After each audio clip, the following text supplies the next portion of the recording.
Okay, for this section, our parent function is y equals 1 over x.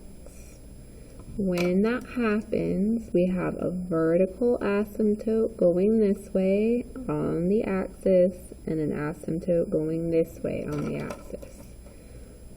Our graph approaches those asymptotes in quadrant 1 and in quadrant 3. Okay.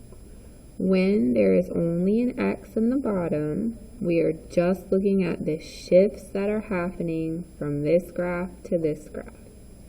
So our shifts that are happening here, this negative means it's reflected over the x-axis.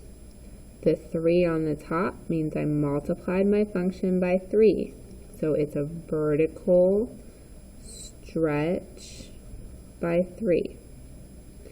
In the bottom, that's where the x is, so that's inside the function. It says plus 2. That means it went to the left 2. All of these transformations are the same as every other function we've done. We're going to use those transformations to help us figure out our asymptotes. So if I sketch this, and I'm counting by ones, this means I have an asymptote at -2 because I went to the left 2. So the first thing I'm going to write down is I have a vertical asymptote at x equals -2. My graph did not shift up or down at all, so my horizontal asymptote is just at y equals 0. It's right here. Okay, the next thing I'm going to do is figure out my x and y intercepts. So x-intercepts mean where does my graph cross my x-axis? There's an asymptote here. It is not going to cross the x-axis. So this is just going to be none. If I forgot that, to get the x-intercept, I make y equals 0, and I'd have 0 equals -3 over x plus 2. When I go to solve this, I multiply all of this times 0, and I get 0 equals -3. That doesn't make any sense. So this is no solution, right? There's no x-intercept. The next thing I can get is my y-intercept. For my y-intercept, I make x 0. So I'll have -3 over +2, which is -1.5. So my y-intercept would be right here. I can plot a few more points to help me get the shape of my graph, but I know that the branches are going to be opposite from each other on a diagonal. So if this branch has to be in this quadrant, then this branch is going to have to be in this quadrant. If you want to be more specific, you can plot points to help you figure it out. Like if I were to plug in, let's say I plugged in 3, I'd have -3 over 5. Because if I plugged a 3 in here, it would be 3 plus 2. So -3 over 5 would give me -3/5. So 1, 2, 3, and I'd go down right about here. If I plugged in -1, I'd have -1 plus 2, which is +1.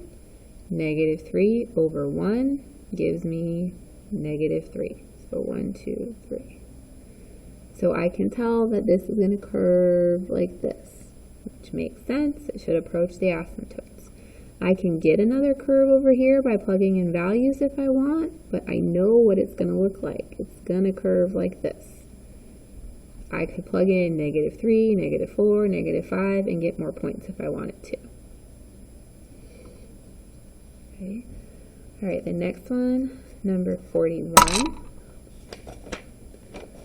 Number 41 is y is equal to 2x plus 1 over x minus 1.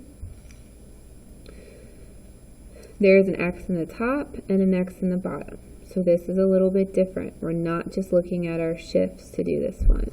To do our vertical asymptote means what makes this function undefined. Undefined means the bottom would equal 0. So I set my denominator equal to 0. I add 1 to each side and I get x is 1. That's my vertical asymptote. For my horizontal asymptote, when there's an x in the top and an x in the bottom, I divide my coefficients. So I say y equals 2 over 1, because there's really a 1 right here. So y is equal to 2. Okay, I put those asymptotes on my graph.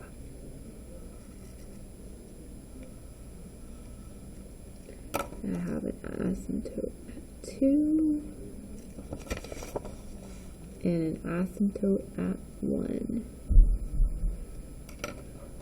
Okay, I need some more points to help me. So if I do my x-intercept means make y 0. When I go to multiply, I'd be multiplying all of this times 0. So that cancels out. I solve this equation and I get negative 1/2. So that means the point negative 1/2, 0 is on my graph. So negative 1/2, 0. I need my y-intercept. Y-intercept means x is 0.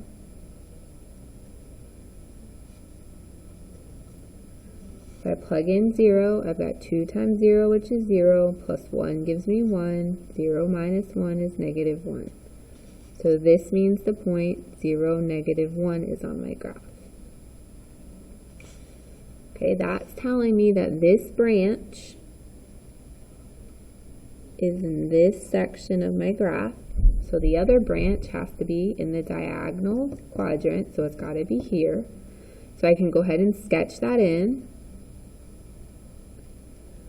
I can find exact values by plugging stuff into this equation if I want to, but my main focus is that I can identify my key features and I know where the graph is located, where the branches are. Okay, if I were to plug in a value, like let's say I plugged in 2. Okay, if I plugged in 2, I'd have 2 times 2 is 4, 4 plus 1 is 5. On the bottom, I'd have 2 minus 1, which is 1. So I would know that the point the point 2, 5 would be on my graph. Okay, so I'm a little off on my sketch, but that's how I could get exact values and make my sketch perfect, is if I plugged in those values. 41, 43. 43, we've got y is equal to x plus 6 over 4x minus 8. There's an x in the top and an x in the bottom. So I know I'm not just using the shifts. So I have to set the bottom equal to 0 to see what makes it undefined. I get 8 is equal to 4x, so x is equal to 2. For my horizontal asymptote, since there's an x in the top and an x in the bottom, I divide my leading coefficients. This is a 1, so it's 1 over 4, so 1/4. Right, so I'm going to sketch this out. I've got vertical at 2, and I've got a horizontal at 1/4, which is super close to the axis. Okay, I need to figure out my other points. So I'm going to do my x-intercept, which means I make y 0, which means the bottom cancels out, and I get negative 6 is equal to x. So 1, 2, 3, 4, 5, 6. So the point negative 6, 0. Then I'm going to do my y-intercept. And my y-intercept means x is 0, so 0 plus 6 over 4 times 0 minus 8 is 6 over negative 8, which is negative 3/4. so close to -1. I could get more points by plugging in more values. So just for example, if I plug in a 1,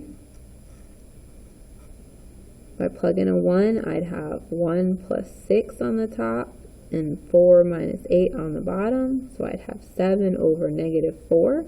So that's going to be really close to -2. So 1 and really close to -2. Right? I don't have to do that.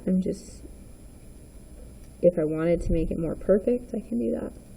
If I want some points over here, I could plug in 3. So if I plugged in 3, in the top I'd have 3 plus 6, in the bottom I'd have 12 minus 8. So I have 9 over 4, which is a little bit more than 2. So go a little bit higher than 2. I could plug in 4. If I plugged in 4, I'm going to have 10 over 8. So 10 over 8 is just 1.25. So 1.25 right there. So I can graph that. Okay. What was the last one? 45. Number 45 is y is equal to -5x plus 2 over 4x plus 5. So x on the top, x on the bottom. So we're not just using the shifts. So we've got vertical asymptote, 0 equals 4x plus 5. -5 is 4x. -5/4 is x. -5/4 is the same as -1.25.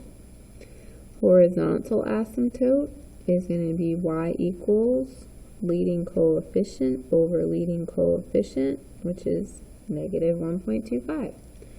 So we're going to sketch our graph. I did a bad sketch. -1.25, -1.25, and then I'm going to get my intercepts.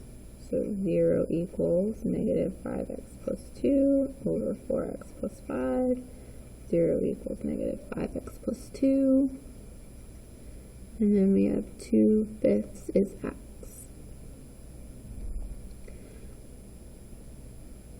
So 2/5 is going to be right about here. And then my y-intercept is going to be y equals -5 times 0 plus 2 and 4 times 0 plus 5, which is going to give me 2/5, which is here.